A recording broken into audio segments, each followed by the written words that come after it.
जे स्क्रॅपचे दुकान आहे अशा दुकानामध्ये भाड्याच्या टेम्पोमधून घेऊन जाऊन माझ्या शेतीत वापरलेले हे ठिबक पाईप आहे असं सांगून ते विक्री करत होतो. या बाबतीत आम्ही जे स्क्रॅपचे दुकान आहे त्या दुकानदारांच्याकडे चौकशी केलेली आहे आणि त्यांना आरोपीच्या ह्या बोलण्यावरती विश्वास बसला होता, कारण आरोपीचं एकंदरीत चेहरा पाहता तो शेतकरी असल्याचं वाटतंय. त्यामुळं जे स्क्रॅपचे दुकान आहे ते दुकानाने ते विकत घेतलेलं आहे त्यांचा त्या बाबतीत तो शेतकरी असल्याचा समज झालेला आहे आणि तसं त्यांना वाटल्यामुळे त्यांनी ठिबकच्या पाईपला विकत घेतलेले आहे. आरोपी फक्त की ठिबकची आणि मोटरचीच करायचं की चंदनाच्या झाडाच्या चोरीत पण भरपूर वाढ झाली, त्याच्याकडून काय मिळते?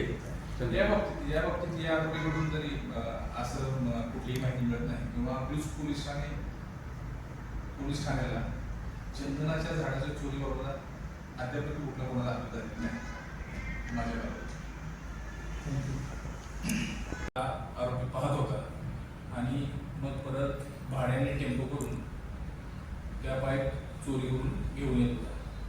आरोपी रेकी करण्यासाठी जी मोटरसायकल वापरत होता ती मोटरसायकल ही माळशिरस पोलीस ठाणे या ठिकाणी त्या बाबतीत गुन्हा दाखल आहे. सदरची मोटरसायकल ही चोरीची आहे आणि ती मोटरसायकल आरोपीने चोरली असल्याबाबतची आरोपीने कबुली दिली आहे. त्याचप्रमाणे आरोपीने बेळापूर पोलीस ठाणे हद्दीतील एक ATP मशीन असते, ते ATP मशीन चोरी केलं होतं. ते सदरचं चोरी केलेलं ATP मशीन सुद्धा आरोपीकडून रिकव्हर करण्यात आलेलं आहे, हस्तगत करण्यात आलेलं आहे. आणि त्या बाबतीत बेळापूर पोलीस ठाणे या ठिकाणी गुन्हा नंबर 151/2026 दाखल आहे.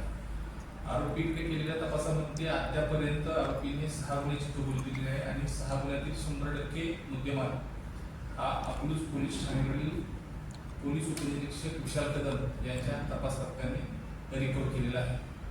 आरोपीला वेळोवेळी माननीय न्यायालयाच्या समक्ष हजर केले असता माननीय न्यायालयाने त्याला 2 दिवस पोलीस कस्टडी रिमांड दिलेले आहे. आरोपी इतर गुन्ह्यात वर्ग करून आरोपीने अशा प्रकारच्या माळशिरस तालुक्यामध्ये किंवा इतर पोलीस ठाणे हद्दीमध्ये चोऱ्या केल्या आहेत का याबाबतीत अधिक तपास केला. आता आपण जे ठिबक जप्त केले किंवा किती रकमेचे 2,44,000 असतील, तर आपल्याकडे शेतकऱ्यांच्या किती तक्रारी दाखल झाल्या होत्या याच्या अगोदर ठिबक चोरीच्या किंवा मोटर चोरीच्या असतील? शेतकऱ्यांच्या ज्या तक्रारी दाखल झालेल्या आहेत त्याप्रमाणे गुन्हे दाखल केलेले आहेत.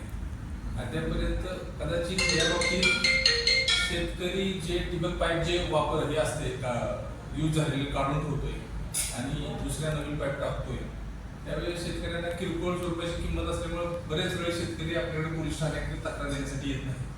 हा गुन्हा दाखल झाल्यानंतर या निमित्ताने मी शेतकऱ्यांना आवाहन करू इच्छितो की अशा प्रकारच्या ज्या ठिबकच्या काढलेल्या पाईप जर चोरी झालेले असतील तर अशा शेतकऱ्यांनी आपली पोलीस ठाणे या ठिकाणी येऊन गुन्हे दाखल करावे, ज्यावेळी पोलिसांना अधिक तपास करणं शक्य होईल आणि अशा प्रकारचे गुन्हे उघडकीस आणण्यासाठी पोलिसांना मदत होईल. आरोपी चोरलेला माल आपल्या परिसरात विकत होता का बाहेर नाही?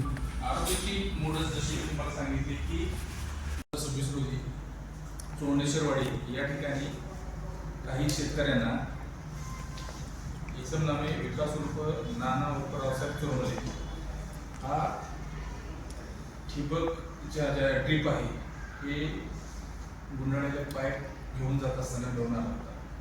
त्या बाबतीत चोंडेश्वरवाडीच्या ग्रामस्थांनी अकलूज पोलीस ठाणे या ठिकाणी संपर्क केला होता. अकलूज पोलीस ठाण्याकडचे पथक त्या ठिकाणी गेल्यानंतर सदर जो इसम आहे विकास चोरमले याच्याकडे पोलिसांनी तपास केला असता सदरचे जे ठिबकचे ज्या पाईप आहेत हा तो चोरी करून घेऊन जात असल्याचे लक्षात आल्यानंतर सदर आरोपी होती अकलूज पोलीस ठाणे या ठिकाणी 313/2026 BNSS 303/2 प्रमाणे चोरीचा गुन्हा दाखल करण्यात आला होता. सदर आरोपी गुन्ह्यात अटक करून त्याच्याकडे अधिक तपास केला असता आरोपीने अशाच प्रकारच्या इतर चोऱ्या केल्या असल्याची कबुली दिलेली आहे. त्याप्रमाणे अकलूज पोलीस ठाण्याच्या हद्दीतील ज्या ठिबकचे ज्या पाईप आहेत अशा चोरीच्या इतर 3 घटना नोंद करण्यात आली. सदर घटनेचे वेगवेगळे गुन्हे दाखल करण्यात आले आणि या 3 गुन्ह्यात जो चोरीस गेलेला जो मुद्देमाल आहे, ठिबकच्या पाईप आहेत, हे आरोपीकडून रिकव्हर करण्यात आलेले आहेत. त्याचप्रमाणे या आरोपीची मूळ